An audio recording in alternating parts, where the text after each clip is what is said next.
call me a god. You call me a god. You call me a god. You call me a god. Let's go. I'm about to go off like a weapon. Fuel to the top, gotta fill up.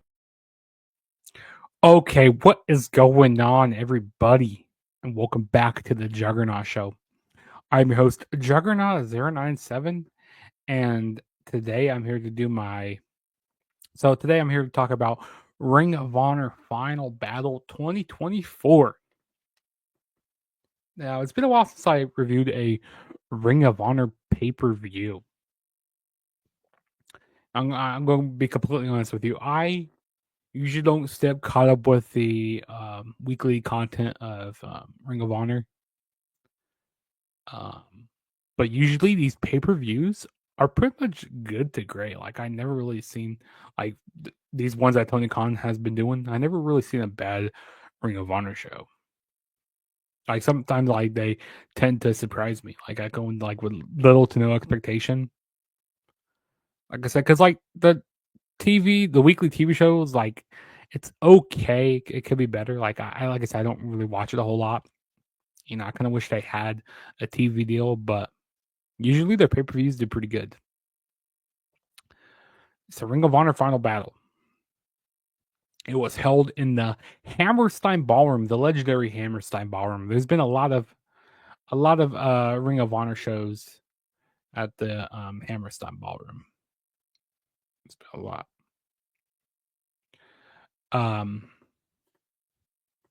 Yeah, so the show was held on Friday, December 20th, 2024. Like I said, from the Hammerstein Ballroom in New York. And you know, I thought it was a good show. You know, there wasn't anything that was like too crazy. I don't think it was the best Final Battle ever, but there was some pretty good stuff. I mean, the one match that really got me hooked into this, you know, to watching the show was Billy Starks and Athena for the Ring of Honor Women's Championship. That's what really got me into wanting to check out this show.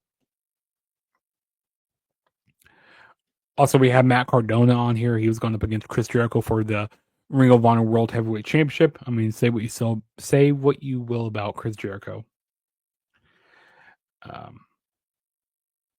What else do we have? We had a pretty good Survival of the Fittest. That was fun on here. There was just a lot. There was a lot of interesting things that came out on the show, and there was some quite a bit of surprises on the show that I was not expecting. Like I said, I went into like no expectation with the show, and I liked it.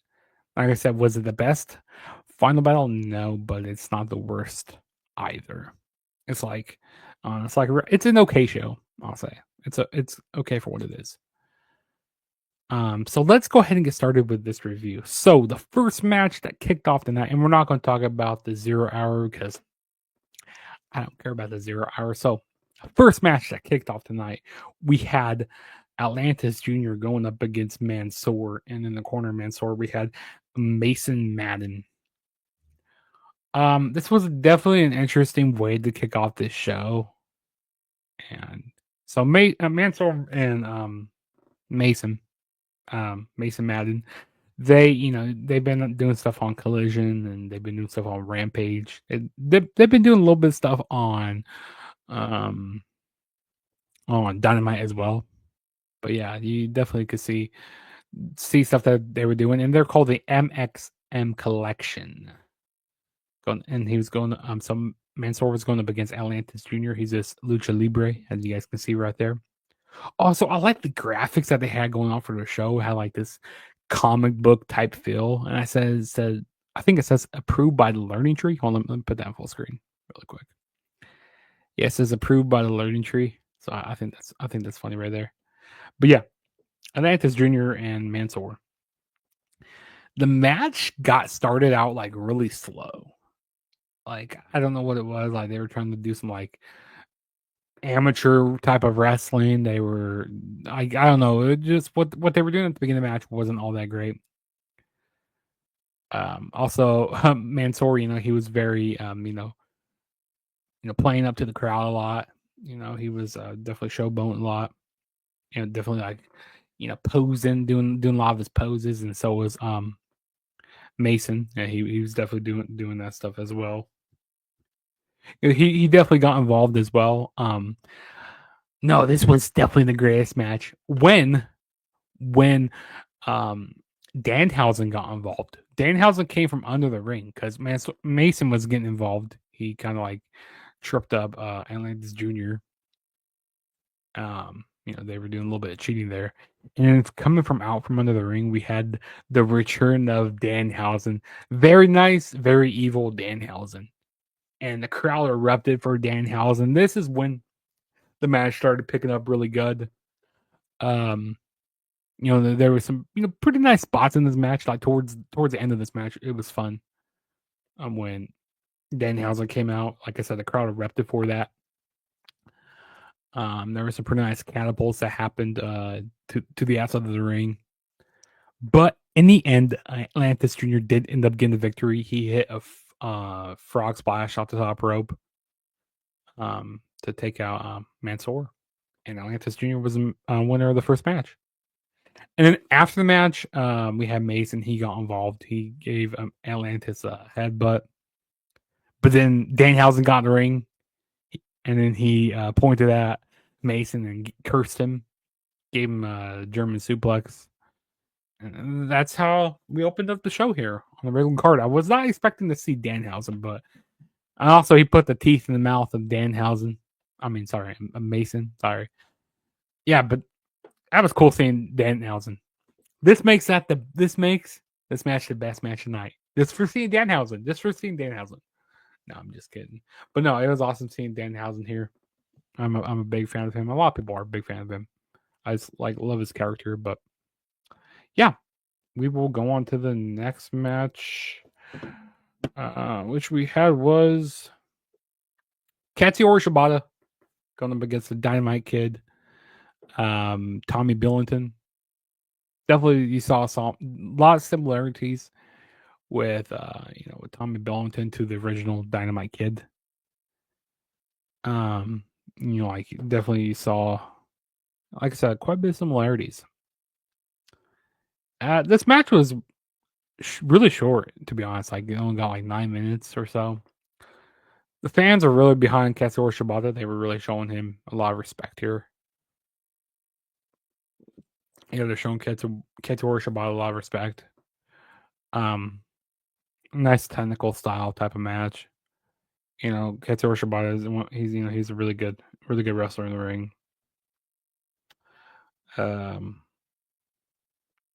But Katsuyori Shibata ends up winning by putting a sleeper onto Tommy Billington, and out goes Tommy. Like I said, you can see a lot of the similarities. You can see when he does his clotheslines, or when he does his that headbutt off the top rope. I don't really know a whole lot of stuff about Tommy Billington, but definitely gonna have to look into him a lot more. But overall, I mean, I thought it was an alright match. Nothing too crazy here. Very underrated match on this card here, but hey, I mean, it was fun for what it was. And we'll go on to the next match, which we had was QT Marshall going up against Jay Lethal. So this match has quite a bit of layers to it. So back in 2012, the QT Marshall, he was going to be a big thing in Ring of Honor. And I'm pretty sure that that injury that he had against Jay Lethal was supposed to, I think it was at the Hammerstein Ballroom, if I'm not mistaken. But yeah, so QT Marshall, he gets injured there, and it puts him out on the sideline for quite a long time, because they were trying to make QT Marshall a big thing in Ring of Honor back in 2012. So there's a lot of stuff to this, feud, and then so QT Marshall, he came out in this whole Macho Man type of getup, dressing like Macho Man.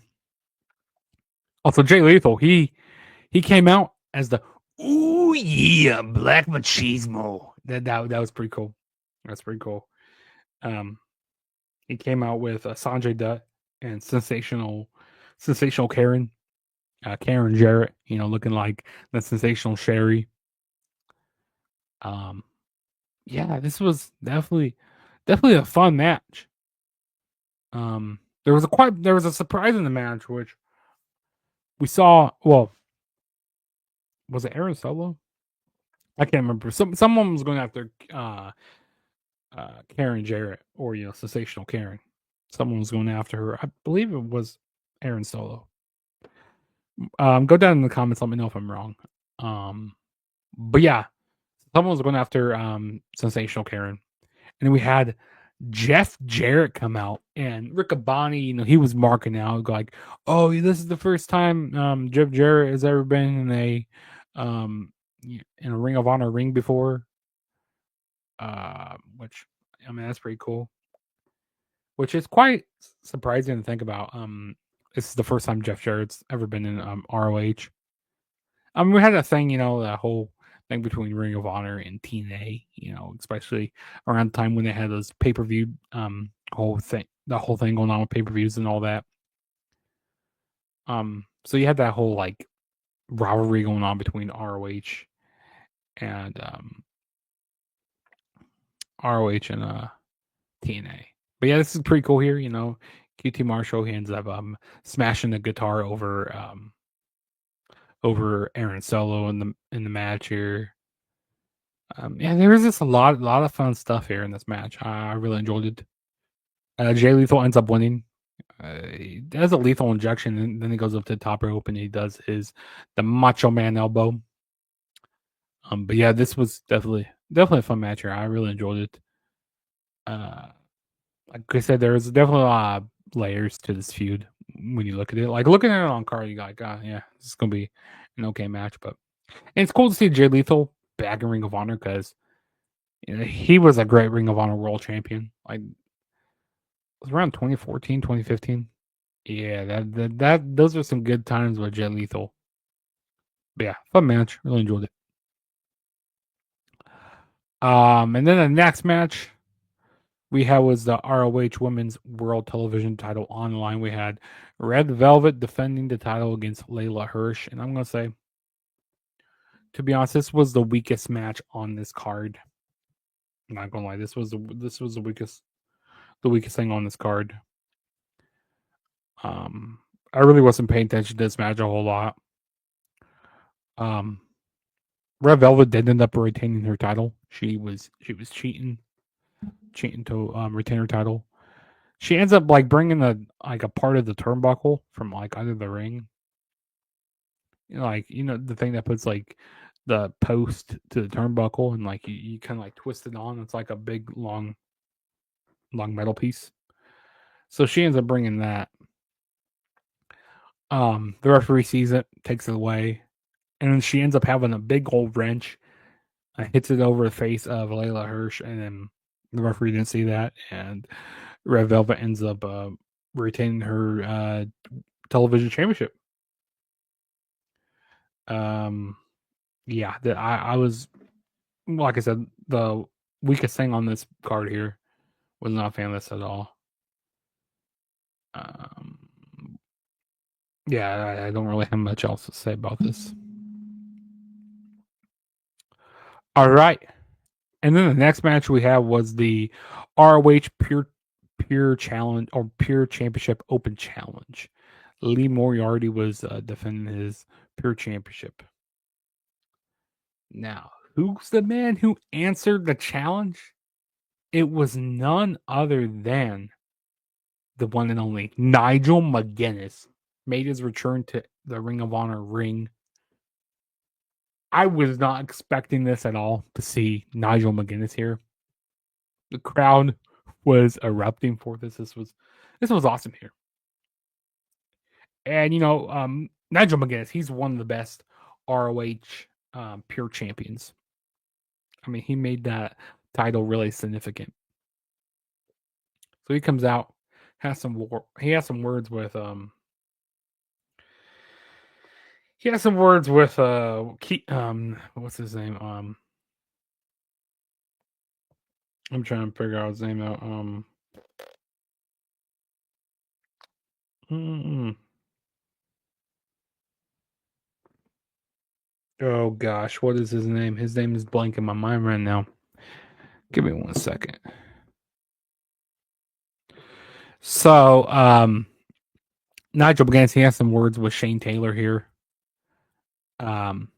Basically, he calls Shane Taylor a pussy and all that by like all the hair in his mouth and like made, they were saying a lot of nasty things to each other, a lot of hurtful things to each other, which was pretty funny. Shane Taylor and Nigel McGuinness. But Nigel McGuinness said, "Hey," he said, "I want this to be old school rules of the pure title." So basically, he sent because they didn't have any judges for the old school rules, so they sent Christopher Daniels, Rocky Romero, and Jerry Lynn to the back. Said they get a night off. They don't have to be the judges.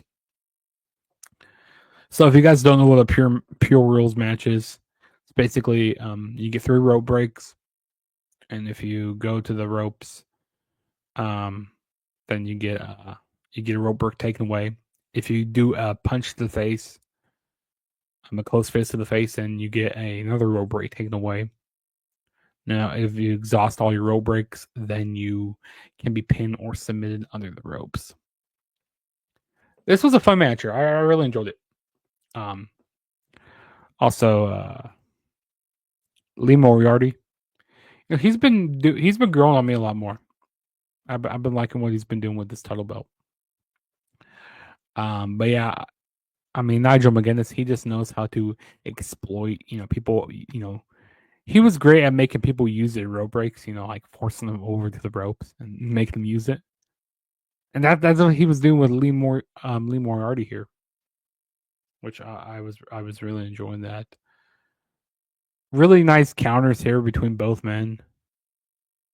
Also Shane Taylor, because there was one point in the match where Nigel McGuinness said that Lee Moriarty punched him in the face, so I took away a couple of Lee Moriarty's rope breaks. So Shane Taylor asked for another referee to come out, so he got Paul Turner to come out. So they had 2 referees out by ringside to make the match more even, which was cool and all. Because Nigel McGuinness does like to cheat sometimes. He's very very smart in the ring. But like I said, very very good match here. Nigel McGuinness, he looks great in the ring here. He ended up hitting the one point where he hit the London. Oh, what is this finish? What's that movie does? In the ropes. I mean, or in the corner, the London's Tower London or something like that. I don't exactly remember what it's called. But yeah, it was a good match. Like I said, both guys. It was cool when they both didn't have rope breaks left.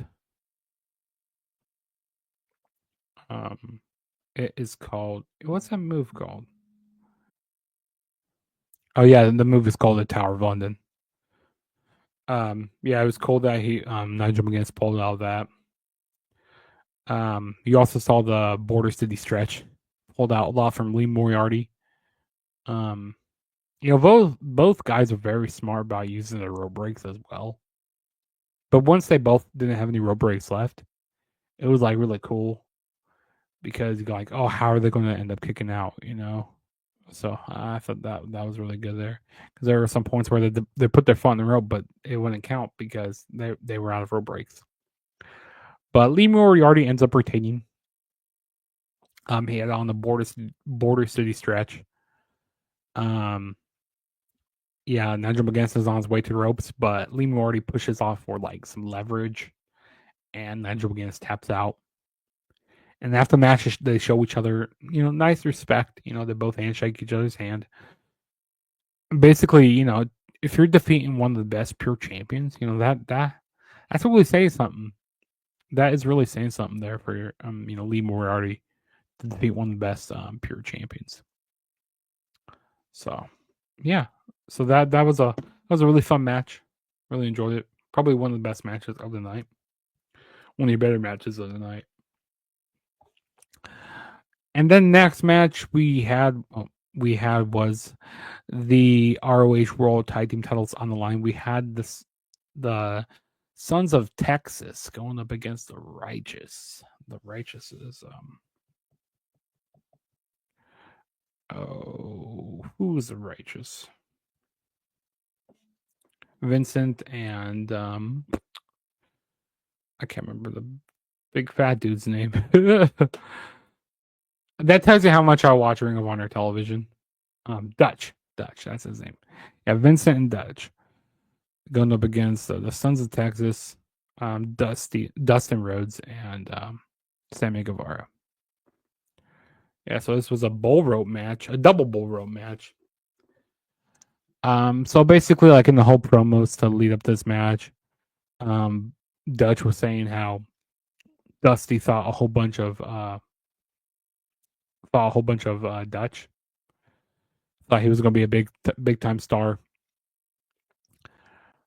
Yeah,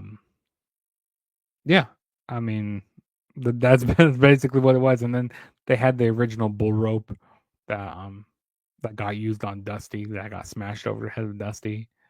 That superstar Billy Graham used. But yeah, this match, it could have went either way. I mean, it was good for the most part, but this match could have been really good, or it could have went really bad, in my opinion. But yeah, this was pretty decent stuff here. I enjoyed it. Yeah, it's pretty fair. Pretty okay. Okay bumps in this match. There was one point where the Righteous, they brought out a barbed wire table. Dutch ended up going into that at one point. And then also we have Vincent. He ended up cutting himself from the bull rope. So he was cheating in a way. So he didn't have to be tied. He didn't have to be tied down to a bull rope. There were some nice tag team maneuvers in this match. I thought it was fun. I definitely say this: the hype that Sammy Guevara that he used to have has definitely worn off. I mean, it's cool what he's doing with Dustin Rhodes. It's cool that he's a Ring of Honor tag team champion. Boop. I mean, Sammy Guevara, I mean, he really hasn't changed a whole lot. I mean, he's still a spot monkey. There was one point where he brought out a table, brought out a ladder. He tried doing a swanton through the table, but Vincent moves out of the way. Yeah, I mean, the Sons of Texas stand retaining their titles here. Saw some Canadian destroyers. You saw some nice spots in this match. But yeah, the Sons of Texas win. Yeah, I mean, this was a pretty good match. Like I said, you had some fairly nice spots. Where he had some like choking with the bull rope. He also has some nice spots where they were hitting each other with a cowbell. A lot of dominance from the Righteous, and then of course the faces came back here. But yeah, I mean, this was some okay stuff here. Not bad at all. So we'll move on to the next match, which we had was okay. This is probably the best match tonight. We had the ROH World TV title on the line, so it was in a survival of the fittest match. We had Willie Mack going up against Mark Davis, going up against Commander, going up against Brian Cage, going up against AR Fox, and Blake Christian. Now, last year's match was really good. Last year's match was amazing. I was wondering if this match can live up to the hype. Like I said, because last year's match was Kyle Fletcher. If you haven't seen that match, definitely go check it out after you watch my video, of course. But yeah, this match right here was awesome. If you guys don't know what a survival of the fittest match is, it's basically an elimination match until you get the two people in the match, and then whoever is the last one standing wins a match. That's how this match goes.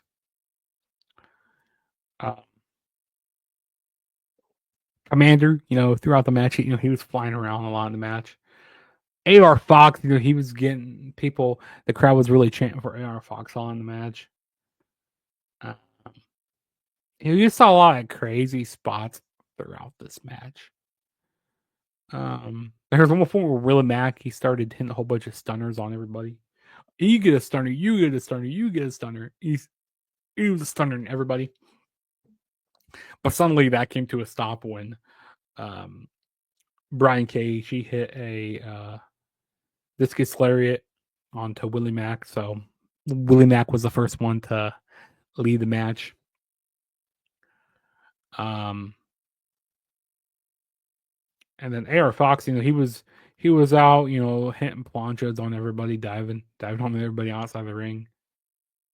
Commander, he was also diving on a lot of people. There was one point where, you have everybody standing outside the ring, and then someone does a plancha, and like they all fall over. That cliche spot you see in wrestling a lot.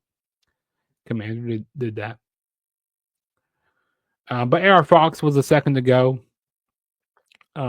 Brian Cage hit a top rope power bomb onto AR Fox to eliminate him.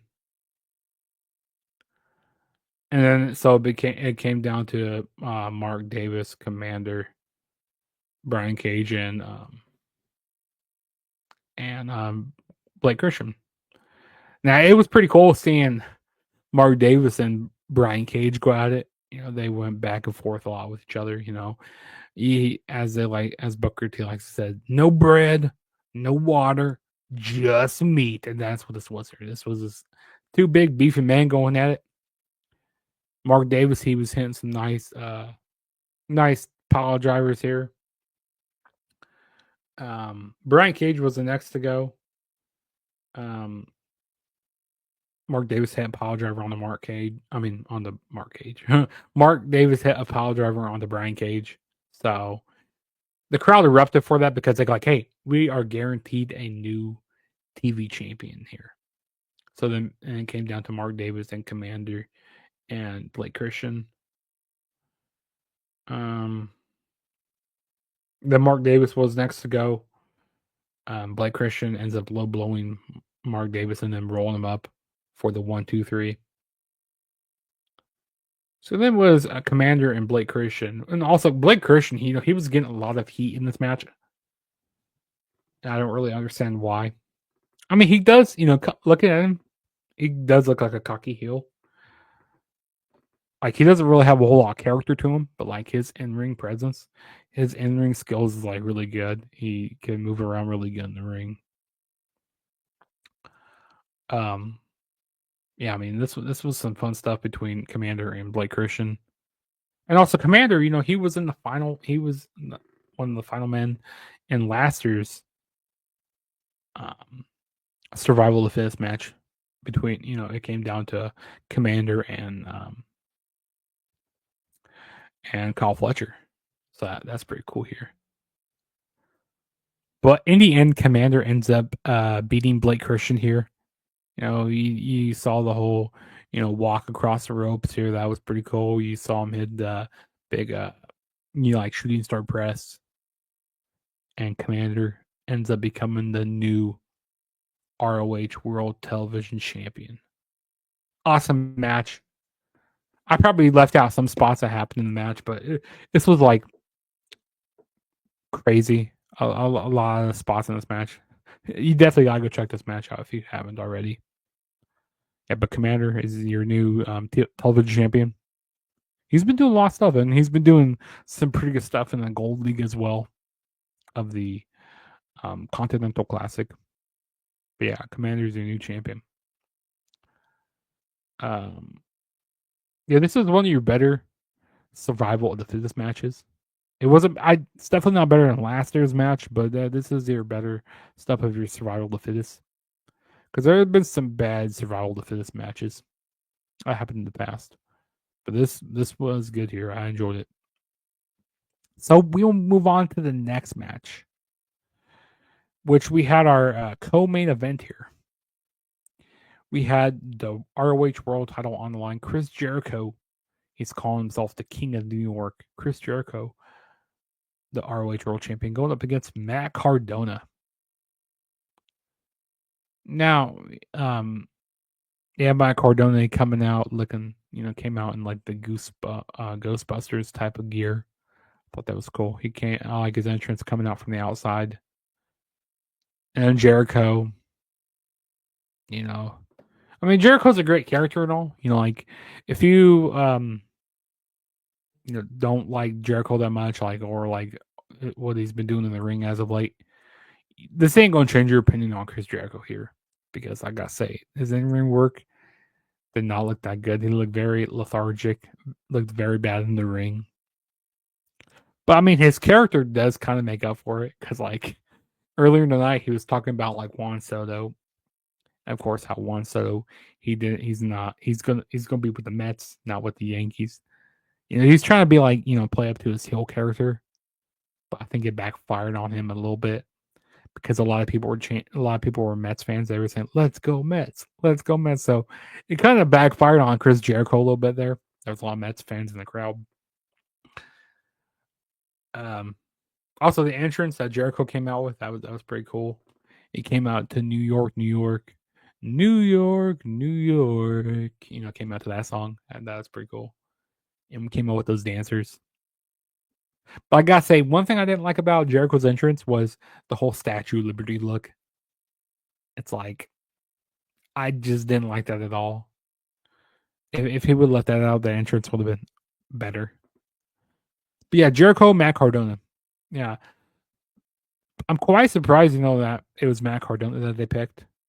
I know he's been doing a lot of stuff with like GCW. They call him the king of the hardcore deathmatch king. That's what they've been calling Matt Cardona there in GCW. I think he's been like being like a commissioner over there in GCW. But I think if he would have had anybody else in the spot, I think it would have been the same situation. You have Matt Cardona's family out there. You had his dad out there. Jericho was getting the face of him, his dad and his parents. Like I said, the match, the match was, there's a lot more to be desired about this match. I didn't like the ending at all. Like, yeah, Brian Keith, and had Big Bill come out, basically help Matt Cardona. Basically help Jericho win. I don't know. This left a sour taste in my mouth. I did not like it. All the interference that happens, but hey, that's Jericho for you. Like I said, hey, he does not look very good in the ring. He just looks out of shape. Doesn't look that good. Not a very good match. I did not. It was okay. It was a lot better than the Red Velvet and Layla Hirsch match. But hey, Jericho, your opinion will not change with Jericho if you thought that he sucked during this whole year, because he has not looked that great. And I can't wait. And also, after the match, we had the return of Bandito, which this is the most one of the most forgettable things on this show, because Bandito, they've been doing some video packages for him on Dynamite, on Collision. Bandito, really? And Jericho's already beat Bandito once. I think that was back at Supercard of Honor back in April. I might go back and watch that, I think, because I never watched that show.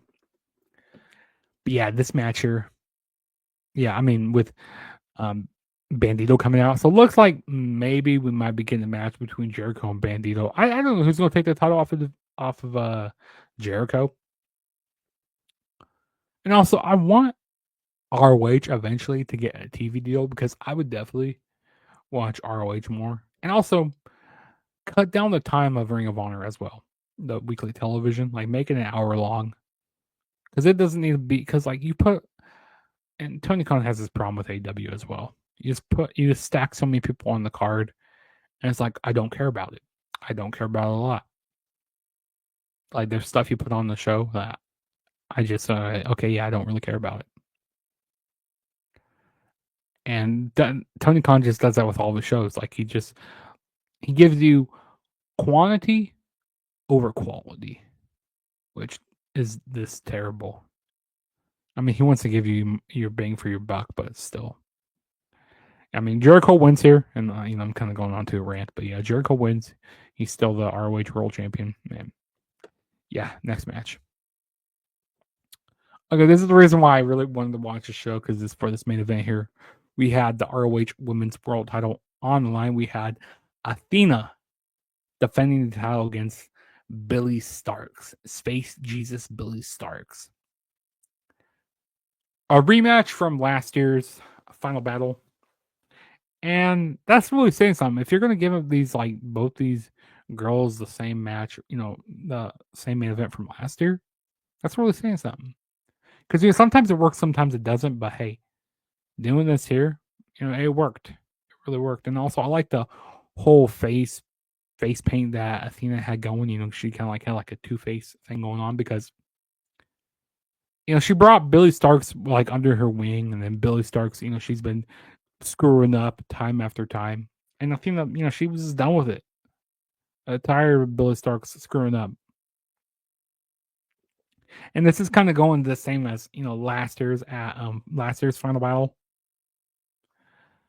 Kind of brought. That's when Athena started bringing Billy Starks under her wing, like having her be our mentor, or being the student, and then Athena being the teacher to Billy Starks.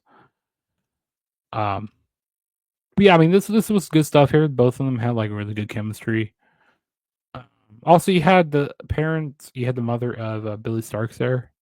Well, she looks really young. Like man, like Billy Starks is like in her 20s, and like that looks like a really young mother there, because like she looks really young in my opinion. But yeah, this was definitely good stuff here. Both women have great chemistry in the ring together. I like the ending. How you had like the whole the middle turnbuckle pulled off. Also, Lexi Nair, she got involved. She brought a microphone into play. She gave it to Athena. And I like how they set up how Athena set up the O face at the end there. To hit her finisher onto Billy Starks. And then 1, 2, 3, still the ROH Women's Champion is Athena. Which I was completely surprised that they let Athena retain twice. I thought for surely they're going to have Billy Starks win the ROH Women's title. But no. Athena retains her ROH World title. Like, what? I was really surprised about that. But that's how Ring of Honor Final Battle ended. Overall, I thought, like I said, it was a good show. Definitely, it was a good show to check out. Like I said, if you haven't checked it out, definitely the match to check out was a survival defense match. Check out the main event here. Also, that match was fun. Also, check out the pure rules match between Nigel McGuinness and Lee Moriarty. That was a fun match.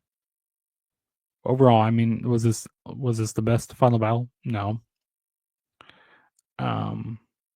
Definitely you have some weak spots on this card here.